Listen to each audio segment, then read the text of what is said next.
very well. I've heard so much about her, and it turns out that my wife and she used to have ice cream at Brewster's from time to time. And she taught Mike my son. Mike and I have been friends for a long time. And Marie, if it doesn't trouble you for me to say this, I've done a lot of weddings, but I've never slept with a groom before. Yes, I better explain that to my wife too. I'm talking about at Fort Drum, New York. When we were tent mates for many years. Mike and I have been good friends for a long time, and it's just a wonderful pleasure and honor to be here. You know, we're all very happy. I want to Can't they get closer? The feeling here, and any marriage has to be a happy occasion. We're happy for the people here and for what they're doing for each other and for what they're doing for everybody around them. But marriage is also very serious in the sense that a marriage is the ultimate commitment that a man and woman can make to each other to show what their love is and what it means. Clearly, a good marriage requires love. There's no question that exists here, but it also requires maturity and understanding. Mike and I were talking about this, and he was saying that Marie is his best friend, just as Mike is Marie's best friend. And in a good marriage, it's not just romantic love, which of course is very, very important. Being 72 myself, I hope it doesn't go away. And I think my wife hopes that too. But on the other hand, the mature love gives you, it appreciates what one person means to the other one. And that is something that people have to grow into.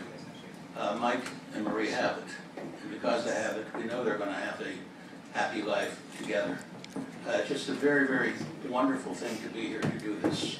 I don't have to give any words of advice or to preach anything. I have lots of stuff here I say when I conduct marriages for younger people. Not that they're not young.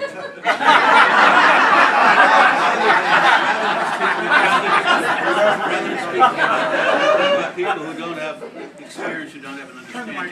Who don't have an understanding of what love really means. And they do. Mike's off. So where is it? Maybe it's better. That's okay, I can shout. We won't, don't worry about it. Don't worry about it. Batteries are gone. I hope your batteries are still there.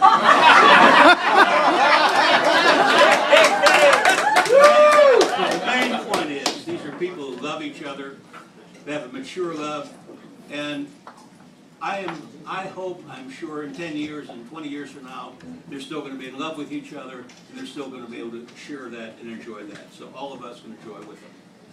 Now I'm just going to ask you to say a couple of simple words to each other. Mike, I want you to take Marie's hand. Do you have your ring? Do you have the ring go begin?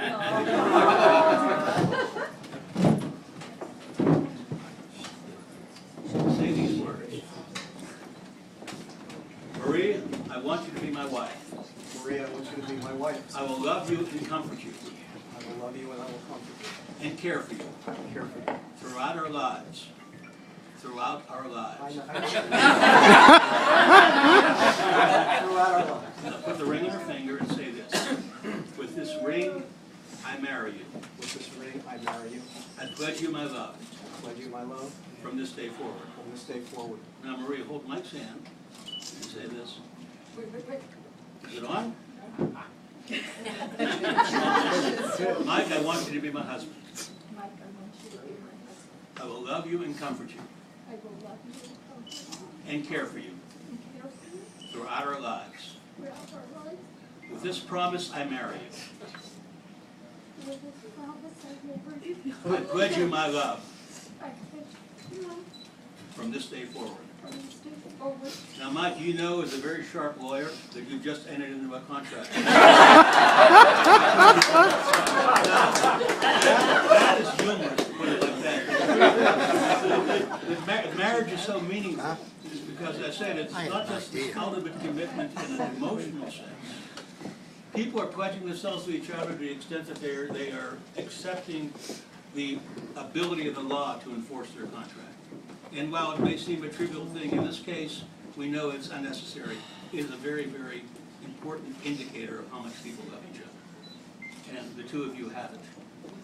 Now, in Mike's and my tradition, we have a custom in which you break a glass. There are a lot of different reasons for it.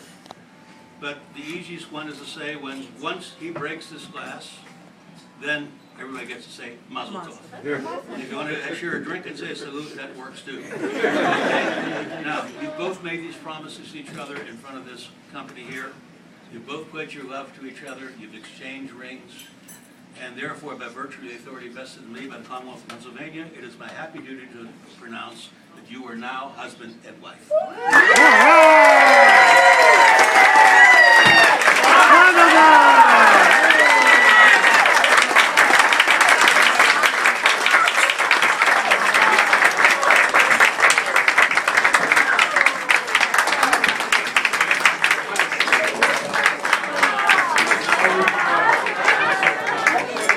Now, you're the